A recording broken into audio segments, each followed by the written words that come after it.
Welcome to the weekly update of Israel and Christians Today. It's Thursday, the 17th of April, 2025. This week, the Jewish people are celebrating Pesach, and in the coming days, Christians will celebrate Easter.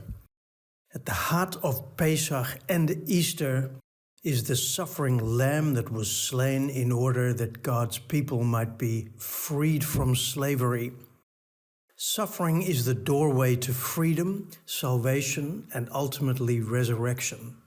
In the book of Lamentations, the writer calls out in desperation, "All our enemies have opened our mouths wide against us. We have suffered terror and pitfalls, ruin and destruction. Streams of tears flow from my eyes because my people are destroyed.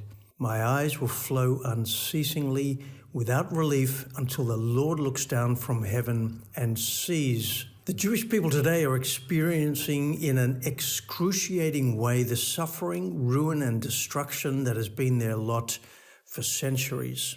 The eyes of the Jewish nation are weeping and mourning for their lost loved ones and the captives still held in the dungeons of Gaza.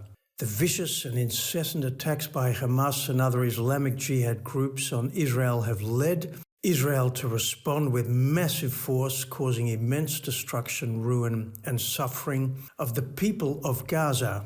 All of this is the result not of Israel's perverseness or its desire for revenge, as many argue.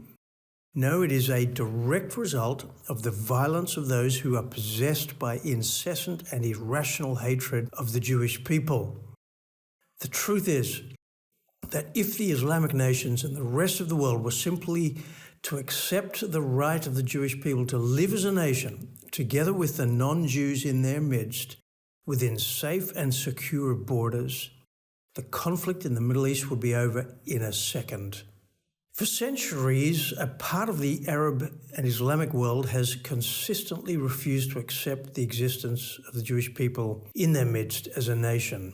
And the nations of the West have also been complicit in aiding and abetting those who seek Israel's destruction. Today, billions of dollars and euros continue to be poured from Western countries into the coffers of extremist groups in the Middle East.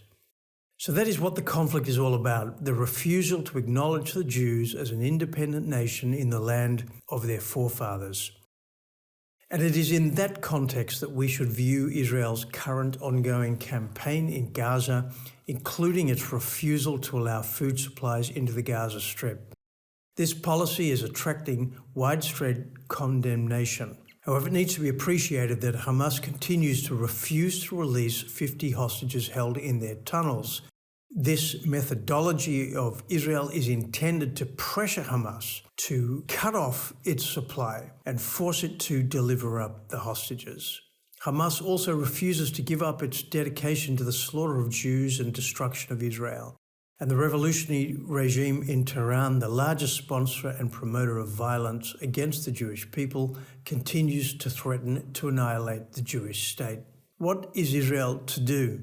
Opinions may differ about whether Israel's policies are wise or likely to succeed. To a large extent, this is an internal Israeli discussion. But the right of the State of Israel to make independent decisions concerning its vital national security cannot and should not be denied. What would other nations do in similar circumstances? The hypocrisy of those national leaders who criticize and condemn Israel from the comfort of their armchairs is mind-boggling. So what is the task of the church and of the nations today? Well, it is not to consistently criticize and condemn Israel. Rather, we should be repenting of our own sins and failures. Our policies and our prideful actions over the centuries have caused much suffering and destruction. Instead of telling the Jewish people what to do and how to do it and when to do it, we should be demanding that Israel's enemies finally recognize Israel's existence and that they turn their swords into plowshares and their spears into pruning hooks, as the prophet Isaiah calls in chapter 2. Only then will they discover that Israel is a blessing to the nations. So as we celebrate Easter, let us Gentiles in the nations acknowledge that our failure today and over the centuries to love and support the Jewish people as a nation has led to the current chaos and suffering. Let us repent of our own sins and pray for the peace of Jerusalem and the coming of the Prince of Peace. Then the Sovereign Lord will wipe away the tears from all faces. He will remove his people's disgrace from all the earth. Isaiah 25 verse 8.